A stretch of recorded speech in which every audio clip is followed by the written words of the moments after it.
You know how sometimes you're watching a movie and you suddenly realize there's this incredible lesson on human behavior just hiding in plain sight? Well, that's exactly what we're doing today. We are diving deep into Martin Scorsese's masterpiece, Casino, to pull back the curtain on the unspoken rules of power. This line, it just nails it, right? It sets the stage perfectly. We're stepping into a world that is completely built on perception, a place where every single move is being watched.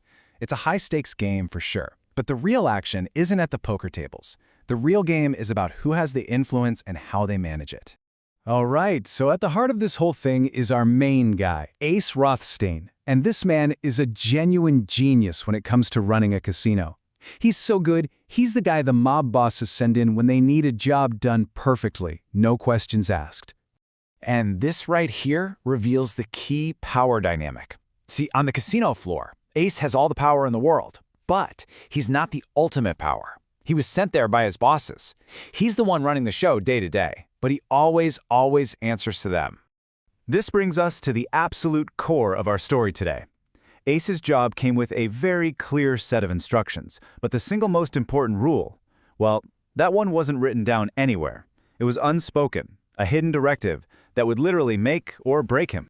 So this principle is all about what we call situational awareness. It's about reading the room. It's not about being fake or a suck-up. It's about understanding basic human psychology. You see, when someone in a position of power feels like their status is being challenged, even if you don't mean to, their own insecurity can kick in. The trick is to make your amazing talents an asset to them, not a threat against them. And this slide just lays it all out, plain and simple. His bosses were crystal clear. Run the place like a well-oiled machine, make us a ton of money, but, and this is the important part, do it quietly. Use a boring title. And the big one, the all caps, never forget this rule, never ever let anyone think you're the real boss. That title was reserved for them. So, with that one crucial rule just hanging in the air, what do you think happens? Ace, for all his genius, makes one colossal error, and it all happens in a single moment, during what seems like a totally harmless interview. This is where his whole world just starts to unravel. I mean, it's the perfect test of his awareness, isn't it? A simple, direct question. It seems so innocent, but in his world, answering it the right way is absolutely everything. Is he going to remember that unspoken rule? And boom, there it is. He takes the bait. His ego just couldn't help itself. He claims the title, he steps right into the spotlight, and in doing so, he shatters the most important rule he was ever given. Big mistake. And this wasn't just a slip of the tongue. No, this was a fundamental misunderstanding of the power dynamics he was operating in. He completely outshone his masters. And now we get to the consequences. Because that one little public statement kicked off an absolutely disastrous chain reaction. It just goes to show, even a small ego trip can have, well, explosive results.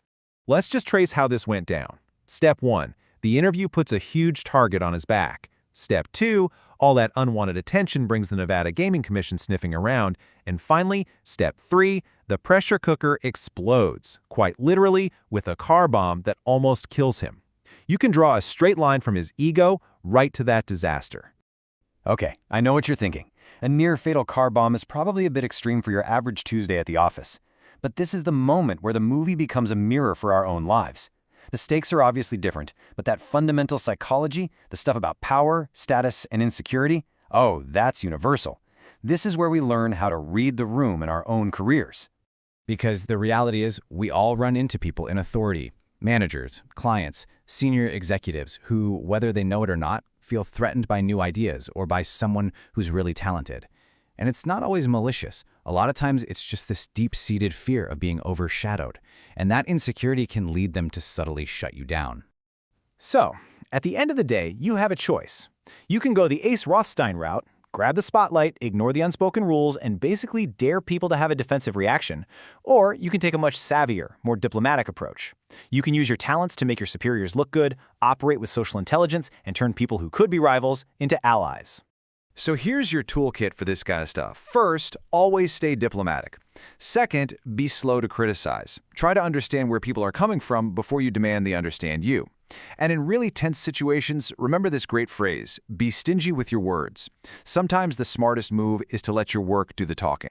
And hey, Don't think for a second this is just a corporate office thing. This mental model works anywhere there's a hierarchy. The military, a government office, a scrappy startup, even a university department. Anytime there's a pecking order, these power dynamics are in play. So it all comes down to this. Take a minute and think about your own world. Who are the bosses? And I mean both the official ones and the unofficial ones. And then ask yourself, honestly, are your talents making them shine, or are you accidentally stealing their spotlight? Because your awareness of that one simple question, that could make all the difference.